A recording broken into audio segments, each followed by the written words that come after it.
Good morning from Chicago. It's 8 a.m. Day 2, first full day here in Chicago. I went out last night, met up with my friend, had a few beers, had a few cocktails. That's one way to beat the jet lag. There's nothing like encouraging responsible drinking by $15 cocktails. I can tell you're in a big city here. So kind of cut it a little bit short. It was the equivalent of 5 in the morning after you account for the jet lag.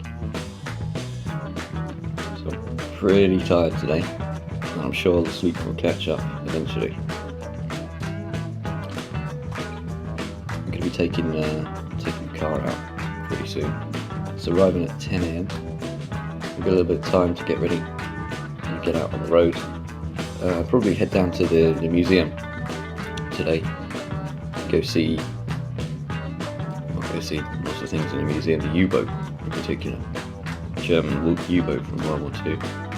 That should be interesting. It's not cheap to get in, but it's the kind of thing you only do once, I suppose.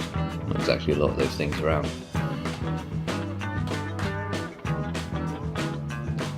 So I'm going to get dressed, get ready, and then go check out the car. Back later.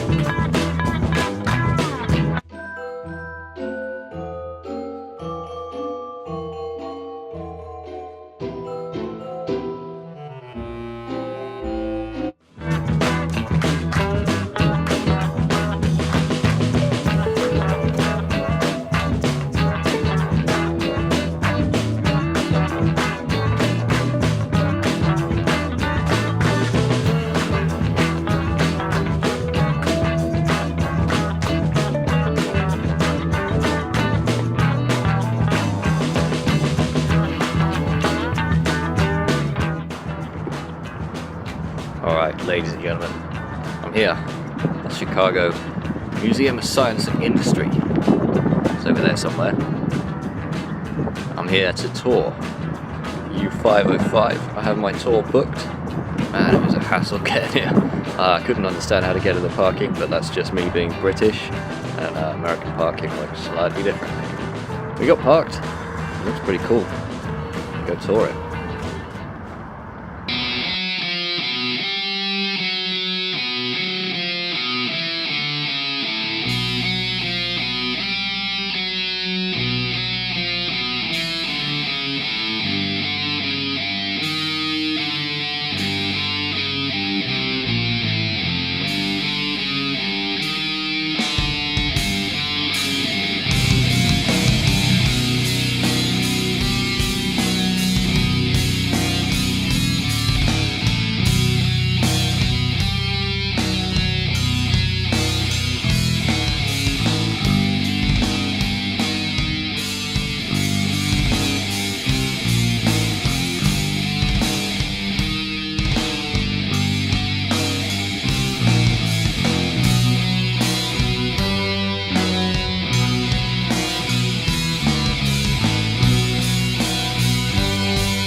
So it's 1 p.m.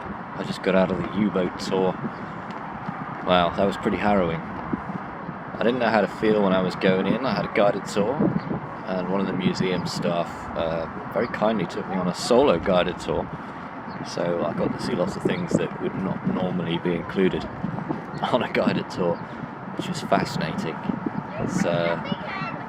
It's mostly intact inside, and she had the whole story. You know, she'd been doing that tour for 10 years, and she knew everything about it. It's pretty incredible. So with the guided tour section out of the way, I've finished up looking around the U-boat. This is the rest of the museum to explore. So I'm going to explore the museum and then head back into Chicago for some pizza with a friend. Hopefully we can explore all of the finest pizza that Chicago has to offer this evening.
Alright, I had a bit of time after the museum. Thought I'd find myself a little bit of lunch. I don't really know what I'm doing, so it took me a while to find somewhere that I could actually park. Chicago's pretty bad for parking. Take a look, see what you think.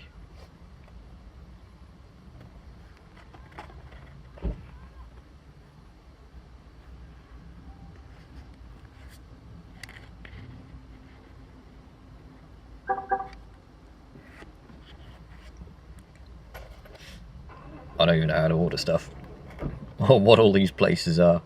I could have been really boring and just gone with the golden arches, said, right, let's go get a McDonald's, it works the same everywhere, I know what's on the menu. No, we've got to try some Chicago fare at some point. So this is a typical Chicago parking lot, I guess. Light lunch before pizza later. Let's see how that one turns out.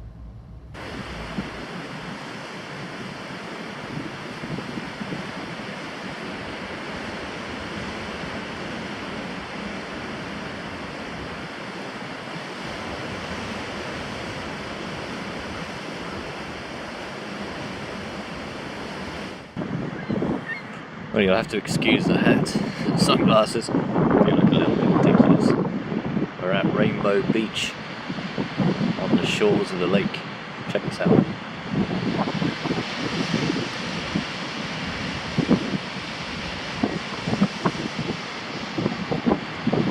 It's a beautiful sunny day, but it's really cold. It's absolutely freezing out here. I don't know how it can be this cold when it's this sunny out.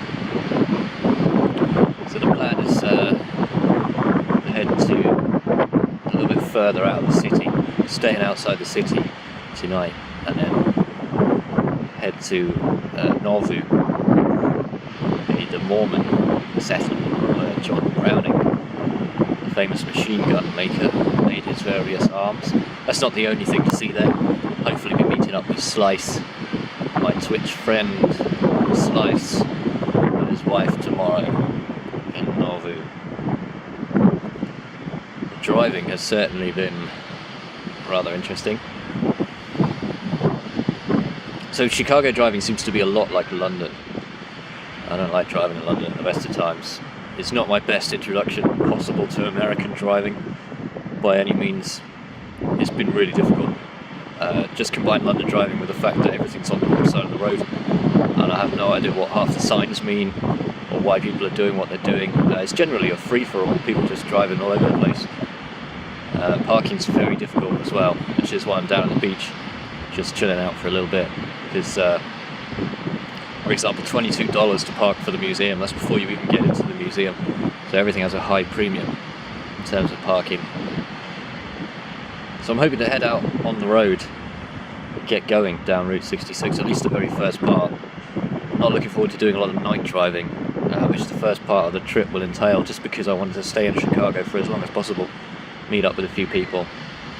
But plans are fairly subject to change. Where I end up might not be exactly where I plan. It'll be somewhere along the route. I'll tell you what though, I can't wait to get somewhere a little bit warmer, nice though Chicago is. It is really cold.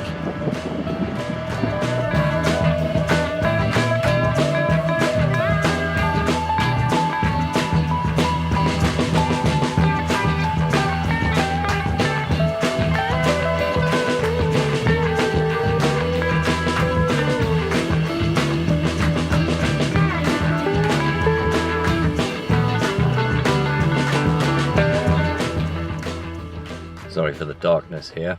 It's about 9 PM. We left the city of Chicago. Arrived in Joliet. I don't know if I'm saying that right. Joliet? Joliet? Let's go with that. I've never heard anyone say it out loud. I've only ever seen it written down. There's about an hour of interstate driving to get here. Now a few thoughts on American driving. Having experienced both busy city driving and some of the interstate.